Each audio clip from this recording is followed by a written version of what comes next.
ऐसे सीन्स या कॉस्ट्यूम्स या मोमेंट जहाँ तुम्हें लगा हो कि यार ये बस ये बदल दें, हाँ, या ये मुझे बोल्ड लग रहा है, ये मैं नहीं करूंगी, मैंने I'm नहीं not बोला comfortable? उसकी वजह, हाँ, जब फ्लोर पे सब लोग होते थे ना, जब मैं फ्लोर पे आने वाली होती थी, मेरा थोड़ा बोल्ड ड्रेस होता था, तो हुमा जी अगर ये एक औरत फिल्म ना बना रही होती तो शायद मैं कभी भी ना करती। वो उससे कंफर्ट आ जाता है। एग्जैक्टली मैं जब फ्लोर पे आ रही होती थी तो इन्होंने हमेशा माइक में ये बोलना होता था कि आलिया आ रही है, सब अपने फेसेस साइड पे कर लें, रुख बदल लें। ऐसा क्या क्योंकि मैं इनको कहती थी कि मैं इतना बोल्ड ड्रेस पहन के सबके सामने परफॉर्म नहीं कर सकती। कैसा बोल्ड ड्रेस वैसे? नहीं, वैसे जैसे हमने मुझे ट्रेलर में मतलब नहीं, जैसे थोड़ी टांगे नजर आ रही हैं या मैंने जी तो होता था कि यार कोई जाहिर है लड़के हैं, देख रहे हैं, मर्द है ना, तो अट्रैक्शन हो ही जाती है, तो मैं कहीं कंफ्यूज ना हो जाऊं, क्योंकि जब हमारा आई होता है ना, कांटेक्ट होता है, तो हम कहीं ना कहीं औरत की नज़र बड़ी डिफरेंट होती है ना। सही। तो मुझे था कि यार कोई, मैं इनको ये ना बोलूं कि ये मुझे ऐसे देख रहा है या वो मुझे ऐसे देख रहा है, बस मजगी ना हो, तो इसलिए ये उनको बोलती थी कि फेसेस आप लोग दूसरी साइड पे कर लें, तो वो सीन में इतने अच्छे से परफॉर्म कर लेती, कंफर्टेबल हो जाती और वो सीन्स की रिक्वायरमेंट थे, वो ड्रेसेस और वो आई थिंक एग्जैक्टली। और मैंने इस फिल्म में एक दिन भी ये फील नहीं किया कि मैं कोई ड्रामा परफॉर्म कर रही हूँ, जाहिर कोई गैर जरूरी डायलॉग या सिचुएशन जी ऐसे ही बनाई। मुझे हर दिन लगता था मैंने ये फिल्म, मैंने ये परफॉर्म नहीं किया, मैंने इस फिल्म को जिया है। मुझे लगता था ये मेरे साथ हो रहा है, क्योंकि देखिए एक्टिंग में कहीं ना कहीं हम लोग उसके अंदर चले जाते हैं, उस कैरेक्टर में चले जाते हैं, और उस दौरान मैं कोई काम भी नहीं कर रही थी, क्योंकि मुझे ये फिल्म करनी है, और मैं बहुत स्लिम हो चुकी थी। मैं वेट लॉस भी किया ना इसके लिए, इन्होंने कहा था प्रोड्यूसर ने कि वजन कम करो। मैं फिश डाइट पे थी, और मैं क्या एक्सट्रीम डाइट पे थी, और मुझे होता अच्छा, एक गाने में हमने थोड़ा सा अपने आप को गेन किया और एक में हमने बहुत स्लिम किया। आई थिंक शुरू में जो जी और बाद में फिर एकदम ट्रिम। अच्छा, तो कितनी डाइट, तो कितना वजन कम करवाना पड़ा, मतलब कितना करवाया? बहुत कितने केजी? तुमने 10-12 किलो कर लिया। हाँ, फॉर दिस फिल्म। हालांकि पहले भी यू फाइन, बट ये मैं बहुत स्लिम हो गई थी। अभी तो फिर मैंने 8 किलो फिर गेन कर लिया। इससे भी 8 किलो कम था। इससे 8 किलो कम था। सिर्फ फिश खाती थी सारा दिन? फिश मतलब डिफरेंट चीजें। बहुत ज्यादा गर्म पानी, पूरा दिन गर्म पानी, बहुत ज्यादा गर्म पानी लाए हुए जल्दी, जरा कपना है मेरा। अच्छा, मैंने इस कैरेक्टर को जिया है, मुझे लगता था हर दिन ये मेरे साथ हो रहा है। मैं सम टाइम जब अब्बू के सीन हो रहे हैं या लड़की को छेड़ रहे हैं सब, तो मैं मेरे पे एक अजीब सी कैफियत तारी हो जाती थी कि यार क्यों, जैसे लड़का जाता जाता ऐसे करके जा रहा है, तो उस वक्त एक औरत की कैफियत क्या होगी। एक औरत अगर बस में बैठी हुई है और एक मर्द आके उसको ऐसे ऐसे हाथ लगा रहा है या अपनी टांगे लगाने की कोशिश कर रहा है, तो उस वक्त औरत की क्या कैफियत होगी। तो वो कैफियत मुझ पे तारी रहती थी।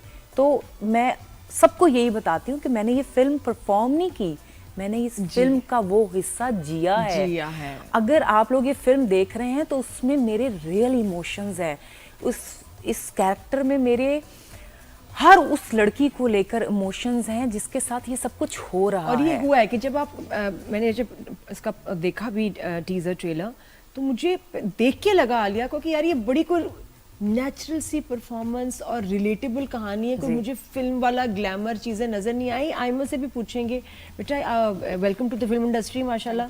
कैसा तुम्हारे कितने पहले ड्रामास वगैरह या डायरेक्ट फिल्म से?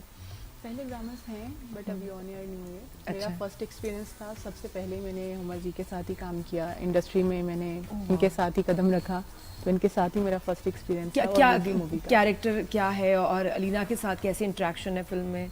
विलन तो नहीं हो? नहीं। कैरेक्टर मेरा जो है इसमें फिल्म स्टार का कैरेक्टर है, जो कि दिखाया गया है रियलिटी पे ही है। जैसे अक्सर सोसाइटी स्टार्स वगैरह को फेस करनी पड़ती हैं चीज़ें, तो उसी से रिलेट करता है मेरा कैरेक्टर जो है इसमें। जैसे कि आप बताने में मुझे थोड़ा वो हो रहा है, कि ज्यादा ना बता दूं ना, ये भी है। नहीं ज्यादा नहीं, बता देना। मैंने तो ज्यादा ही बताया, बताओ, थोड़ा छुपाओ। फर्स्ट टाइम लाइव इंटरव्यू में वही असल ना, बात थोड़ा छुपाओ, थोड़ा कहानी, लेकिन बताओ। हाँ, तो खैर मेरा कैरेक्टर जो है वो बहुत अच्छा इसमें है। दिखाया जाता है कि मैं एक फिल्म स्टार हूँ, उसके साथ लोग कैसा बिहेव करते हैं और उसमें क्या चैलेंजेस फेस करने पड़ते हैं, कितनी मुश्किलात फेस करनी पड़ती है। ग्लैमर के पीछे एक रियलिटी है जो कि दिखाई गई है इस फिल्म में।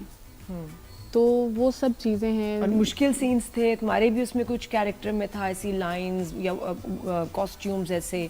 नहीं, कॉस्ट्यूम्स तो Special मेरा कुछ, है, लेकिन हाँ। मुझे नहीं लगता उसमें कोई इशू है, क्योंकि वो तो एक नॉर्मल सी चीज़ है मेरे। अगर और वो ब्लाउज heavy वगैरह film जैसे star। आपने देखा है, बिल्कुल फिल्म स्टार है उसमें। लेकिन एक फर्स्ट प्रोजेक्ट के लिए एक बड़ा कॉन्फिडेंस चाहिए इसको कैरी करना, और फिर वो कॉन्फिडेंस हमें हुमा जी ने दिया, बताया ना मैंने आपको इन्होंने कि हमें बड़ा Actually ये कभी comfort अकेले zone खड़ी देते नहीं हैं। आप बताएं। बड़ा ये कंफर्ट इनके एक जोन। तो ये कि सबसे पहली बात मेरी नज़र में ना, मैं जो बात बहुत फील करती हूँ, मैं सबको कहना चाहती हूँ, ये इंडस्ट्री में ना सबको औरतों की ज़रूरत है। औरतों के बगैर इंडस्ट्री चल नहीं सकती, घर नहीं चल सकता भाई, घर नहीं चल इतना सकता। मुश्किल हो नहीं, जाता लेकिन है। आप देखिए दुनिया कैसे चले, दुनिया एक नहीं चल छोटी सी सकती। बात है, एक राइटर लिख देता है उठा के कि मीडिया की औरतें सेकंड रेट औरत के साथ मेरा नाम कैसे ले दिया, या उसने एक स्क्रिप्ट लिखा हुआ है कि ये तो हराम की कमाई में कमा रही हूँ, मुझे तो सीधा यानी छोड़ देना चाहिए। एक सीरियल था बड़ा मशहूर, उसके बाद 2 आर्टिस्टों ने कहा हमने तो जोग ले लिया, हम तो अल्लाह वाले हो गए।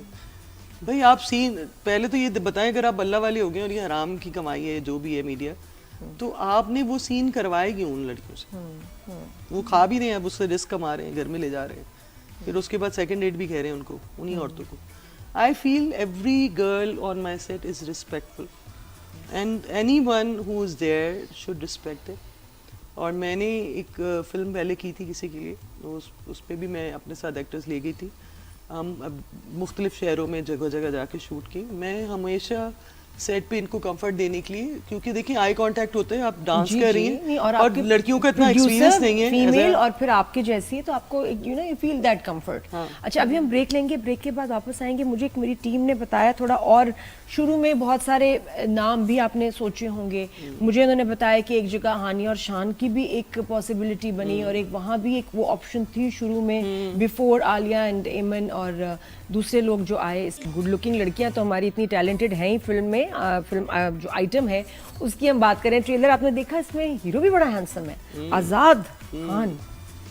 हाँ, एक्चुअली ये इसकी आजाद फर्स्ट फिल्म है? इनकी ये फर्स्ट नहीं है बेसिकली, इन्होंने एक सनडांस फिल्म फेस्टिवल की फिल्म की भी है हॉलीवुड की। He is based in Dallas, अच्छा, इसलिए एक और लुक ये भी एक बेसिकली अलग सी ना आ रही है। एक्स कैप्टन आर्मी, तो थोड़ा आर्मी से इसका ताल्लुक है काफी, और गनर भी है। आई वाज माशाल्लाह, वर्किंग इसीलिए वो फॉर फिर वो आर्टिलरी, डैशिंग पर्सनालिटी और वो है। और नजर आ हमें रहा है। एक हमारी फिल्म में ना, मैं आपको एक बात बताती हूँ, जनरली जो मेरा जो नहीं, हम वापस आ रहे idea हैं है उसमें, मुशाहिद। हुमा आ रहे हैं उस पे कि जी फिल्म, क्योंकि जी, वक्त जी। का मुकाबला सख्त है, तो राइज एंड शाइन पे भी इनसे ये पूछेंगे कि फिल्म आइटम बनाते हुए आपके जहन में कुछ और नाम भी होंगे हाँ, पहले, वो बताइए कि क्या ऑप्शंस थे। बिल्कुल उसी पे आ रही हूँ कि हमने सोचा हुआ ये था कि हमें थोड़ा सा मेच्योर एक्टर चाहिए, क्योंकि एक एज के बाद ही मर्द के अंदर ये डिसिसिवनेस आती है कि उसको एक्चुअली चाहिए क्या, और वो औरतों को किस हद तक उसको कंट्रोल करना है, या सही। उसको तो फिर वो- क्या ऑप्शंस थी? तो हमारे पास ऑप्शन क्या थी पाकिस्तान में, शान को ले लें या फैसल कुरैशी को ले लें, उसके बाद कोई नाम खास नहीं आता जो कि डायलॉग्स बोल सके और बहुत। लड़की के लिए इसमें? और लड़की के लिए हमने बहुत सारी लड़कियों से बात की, लेकिन हानिया से भी मेरी बात हुई। अच्छा, फिर क्या? हानिया के पास टाइम नहीं था, हानिया लाइक दी स्क्रिप्ट, हमने डिस्कशन की, लेकिन शी वाज टू बिजी, मुस्तकिल उसको जाना आना, और यानी हम बैठ ही नहीं सके। No doubt. अदरवाइज वो उस वक्त एकदम से बिजी हो गई थी, अदरवाइज टाइम था कि हम उस वक्त वो she was very much interested, she like the script as well. Shaan के साथ हमने बाकायदा अच्छी मीटिंग की एंड शान कमिटेड टू अस, और उन्होंने कहा कि हम करेंगे फिल्म, मैं करूँगा आपके साथ, और बिल्कुल करेंगे 100%। तो जैसे उनकी अर्थ आने वाली थी दिसंबर में, I waited for him for 6-7 months, और फिर पता चला कि सडनली कि वो पूछ रहे हैं कि फिल्म में जो है इतने पैसे जो है, क्या नाम है, कितना बजट, तो इसका इतना नहीं है, तो मुझे तो 2 करोड़ या पता नहीं कितने करोड़ चाहिए। तो उस वक्त फिर मैंने एक जुमला उनको, फिर मैंने पूछा उनसे मैसेज किया, मैंने कहा फिल्में पैसों से नहीं बनती, फिल्में दिमाग से बनती है, आपका कॉन्सेप्ट क्लियर होना चाहिए, सच बोलना चाहिए। तो अगर इतनी पैसों से अच्छी हिट फिल्में बनती होती तो फिर 65 करोड़ की यलगार तो सुपर हिट होती, जो कि फ्लॉप हो गई, वो ज़बरदस्ती दिखाई गई लोगों को, या क्या किया गया, आई डोंट नो। तो आप ऐसा करें कि आप मेरे साथ एक एग्रीमेंट साइन कर लें, what ever the amount you want, मुझे आप गारंटी दें कि मेरी फिल्म इतना बिजनेस करेगी, ये इतना कम से कम बिजनेस करेगी, तो मैं आपको वो अमाउंट दे दूँ। फिर हाँ, क्योंकि देखिए सीनियर एक्टर्स हैं ना, तो आप फिर क्या फिल्म कहा उन्होंने स्टार, शान ने? तो उन्होंने उसके बाद कुछ खास रिस्पॉन्ड नहीं किया। मैंने कहा अभी जो मैं आपको दे रही हूँ आप वो ले लें, लेकिन क्योंकि- पहले कमिटमेंट हुई थी कि फिल्म कर लेंगे। हाँ, क्या उन्होंने उससे उस वक्त भी- मुझसे ऐसी कोई पैसों की बात भी नहीं अच्छा की। अच्छा अच्छा। ही वाज लाइक कि मैं अर्थ कर लूं, फिर मेरा एक वो उनकी एक और फिल्म आने वाली थी, उसकी वो और बाहर आपने जाके wait वो किया, हाँ, मैंने उनका वेट किया, बाकायदा वेट किया। अप्रैल तक उन्होंने कहा था मेरी एक फिल्म की वो नहीं है, बड़ा क्या अच्छा नाम। हो जाता कि शान भी अगर होते तो फिल्म में वैसे क्योंकि भी किसी मेरे भी फिल्म जहन में में तो था अच्छे कि तो लगते हैं एक बहुत। तो इजी बात, सबसे अच्छी बात ये कि वो स्क्रिप्ट ऐसा है हमारा कि उसमें ना मर्द की परफॉर्मेंस जो है ना, देखिए वो सेकंड हाफ में एक्चुअली अच्छा, और आपके 6-7 मंथ्स वेट करने के बाद फिर कोई और ऑप्शन उसके बाद? फिर हम इत्तेफाक ऐसा है कि मैं कुछ आर्टिलरी का काम कर रही थी and I was there in artillery. मैंने एक एंथम किया है, इसमें 3,500 फौजी हैं, तो वो मैं शूट कर रही थी, तो वहीं पे मुझे एडवाइस आई कि भाई ये रेडियो आज़ाद के हैं, उन्होंने भी सनडांस फेस्टिवल का एक प्रोजेक्ट किया, उनके सॉन्ग, इनकी फिल्म को जो है एप्पल टीवी ने परचेज भी कर लिया है, तो आप देखें। तो जब और मैंने हीरो उनसे मिल गया। आपने बात की, देखते तो नहीं कहा हीरो मिल गया मुझे मेरा? नहीं देखते ही नहीं कहा। अच्छा, देखते नहीं। वो थोड़ा सा आदत रही ना हमेशा ग्लैमरस लोगों के बीच में रहने की, तो इतनी जल्दी नहीं समझ में आता। थोड़ा टाइम लिया आपने। तो मैंने उनको उससे ऑडिशन, मैंने कहा कि मुझे डायलॉग डिलीवरी, और मुझे फिर पता चला उन्होंने स्टेला एडलर से बाकायदा एक्टिंग की ट्रेनिंग ली। Very nice. तो फिर मैंने सोचा कि नहीं, फिर सोचा हीरो मिल गया। यस, फिर मैंने उनको कहा, क्योंकि हमारी नज़र में हमेशा हम जो हीरो सोच रहे होते हैं ना, बड़ा कोई वो वैसे ही उसी एज ग्रुप, ये यानी उसी एज ग्रुप सही। के तो